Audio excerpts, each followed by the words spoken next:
Hello friends, இன்றைக்கி நம்ம பார்க்க போகிறது தஞ்சாவூர் சைடில் ரொம்பவே ஃபேமஸாக இருக்கிற உரப்பு அடை தான் நம்ம பார்க்க போகிறோம்.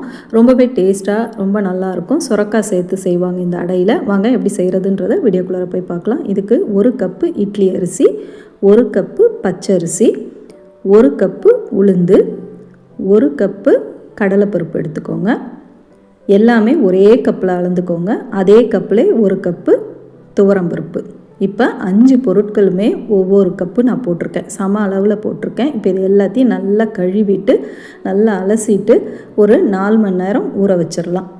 ஊற வைக்கும் பொழுது ஒரு 4-5 காஞ்ச மிளகா சேர்த்தே ஊற வச்சுருங்க. இப்போ இது ஊறட்டும். அரைக்கிறது நல்லா இந்த மாதிரி மிக்சி ஜார்லேயே நான் அரைச்சிக்கிறேன். நீங்கள் நிறைய குவான்டிட்டியில் செஞ்சிங்கன்னா கிரைண்டரில் அரைச்சிக்கோங்க. அடைக்கி அரைக்கிற மாதிரி கொரன்னு அரைச்சி எடுக்க வேண்டியதான்.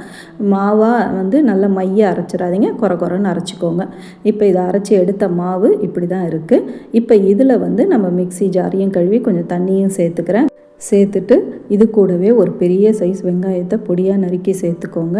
ஒரு 1/4 கிலோ அளவுக்கு சுரக்காய், அதை நான் துருவி வச்சுருக்கேன். அதையும் இது கூடவே நான் சேர்த்துக்கிறேன். தேவையான உப்பையும் சேர்த்துருங்க. இப்போ இதுக்கு ஒரு தாளிப்பு ரெடி பண்ணி அதை நம்ம சேர்த்துடலாம். ஒரு ஆலக்கரண்டியில் கொஞ்சமாக எண்ணெய் விட்டுக்கோங்க. ஒரு 2 டேபிள் ஸ்பூன் அளவுக்கு, 1/2 டீஸ்பூன் கடுகு, 1/2 டீஸ்பூன் ஜீரகம், கூடவே 2 டீஸ்பூன் கடலைப்பருப்பு சேர்த்துக்கோங்க.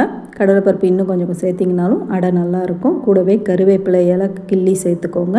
கொஞ்சமாக பெருங்காய பொடி அதையும் சேர்த்துட்டு நல்லா இதை தாளித்து இதில் கொட்டிடுங்க. அவ்வளோதான், நமக்கு அடை மாவு ரெடி ஆகிடுச்சு. இப்போ அடையை எப்படி ஊற்றுறதுன்றதை நம்ம பார்க்கலாம். நீங்கள் மொத்தமாகவும் ஊற்றிக்கலாம், நல்ல ஒரு மெலீஸாகவும் நீங்கள் ஊற்றி எடுக்கலாம். இந்த அடை எப்படி ஊற்றினாலுமே டேஸ்ட் நல்லாயிருக்கும். நான் இப்போ மீடியம் இதில் தான் ஊற்றிக்கிறேன். ஊற்றிட்டு மூடி போட்டு நம்ம வேக வைக்கணும். எண்ணெய் இதுக்கு கொஞ்சம் தாராளமாக விட்டால் தான் நல்லா முறுமுறுன்னு வரும். ஏன்னா சுரக்காய் சேர்த்துருக்கிறதுனால நீர் விடும். அப்போ எண்ணெய் விட்டு கொஞ்சம் பொறுமையாக வச்சுருந்து எடுக்கணும்.